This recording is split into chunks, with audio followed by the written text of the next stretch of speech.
সবাই কেমন আছেন বন্ধুরা? আজকে আমরা জানবো লাকি ভাস্কর মুভি সম্পর্কে। ব্যাংক ডাকাতির কথা অবশ্যই আমরা একবার হলেও চিন্তা করেছি, কিন্তু ব্যাংক কর্মচারী হতে পারলে এটা কি খুব কঠিন হতো?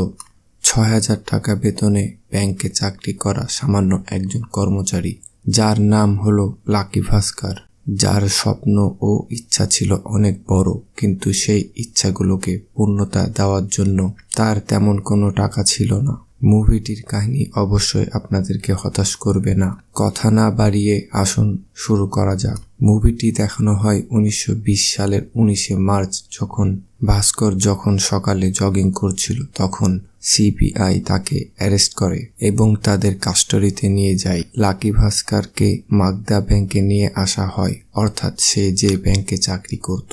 একটু পর সে জানতে পারে তার বাসাতে সিবিআই এসেছে এবং তার সকল কাগজপত্র চেক করছে।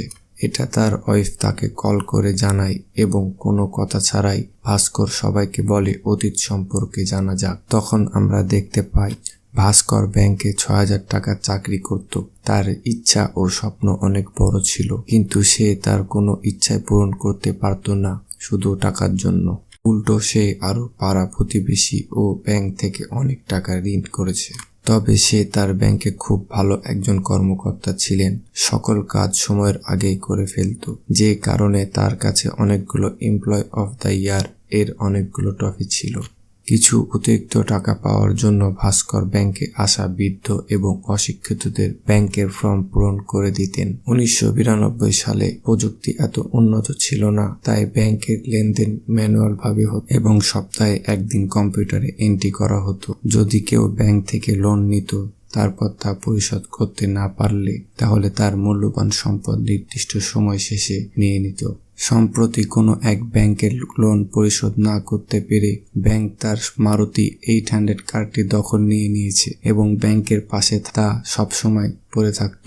ভাস্কর এটা নিয়ে মনে মনে অনেক স্বপ্ন দেখত, মনে মনে চিন্তা করত যদি এই মারুতি 800 কারটি তার হতো। একদিন অ্যান্টনি নামে একজন ভাস্করের কাছে আসে। সে বলে তার ২ লক্ষ টাকা লোন লাগবে। ভাস্কর বলে এর জন্য আপনার কোনো মূল্যবান সম্পদ ব্যাংকের কাছে রাখতে হবে। অ্যান্টনি বলে বিদেশ থেকে জাহাজ করে মূল্যবান কিছু ইলেকট্রিক পণ্য আসছে, সেগুলো জমা রাখা যাবে। ভাস্কর বলে না, এমন কোনো জিনিস আমরা জমা রাখবো না। এটা বলে ভাস্কর অফিস থেকে বাসায় চলে আসে। এবার দেখানো হয় ভাস্করের পরিবারকে। ভাস্করের পরিবার বলতে গেলে তার বাবা একজন সিএ ছিলেন। সে তার বন্ধুর সাথে ব্যবসার জন্য টাকা দিয়েছিল এবং একটা সময় অনেক লস হয়ে যায়। তারপর থেকে তার মুখ ও চোখ চুপ হয়ে যায়। ভাস্করের একটা বউ ও বাচ্চা ছিল। তার বউ একটি নতুন ব্যবসা শুরু করতে চেয়েছিল, যা ছিল আচারের ব্যবসা। পরের দিন ভাস্কর অফিসে আসে। সেখানে অ্যান্টনি তার সাথে আবার দেখা করে এবং টাকা চায় লোনের জন্য এবং তিনি বলেন, স্যার, ইলেকট্রনিক টিভি নিয়ে মালয়েশিয়া থেকে ইন্ডিয়াতে একটি জাহাজ এসেছে। ইলেকট্রিক টিভিগুলো ২ লক্ষ টাকায় কিনেছি এবং ভারতে আসার পর তা বিক্রি করতে যাচ্ছি, কিন্তু সমস্যা হলো আমার অংশীদারিরা হাল ছেড়ে দিয়েছে এবং তারা টাকা দিতে চাচ্ছে না। সমস্ত টিভি কিনতে আমার ২ লক্ষ টাকা প্রয়োজন।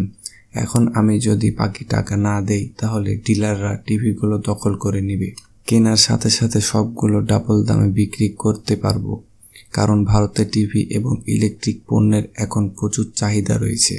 তাই আমি যদি টাকাগুলো পেতাম তাহলে ঠিকই বিক্রি করে লোনগুলো পরিশোধ করতে পারতাম, আর বিনিময়ে আপনাকেও অর্ধেক টাকা কমিশন দিব। চুক্তিটা খুব ভালো হয়েছিল। ভাস্কর এটা জানে, কিন্তু তার কাছে টাকা কোথায়?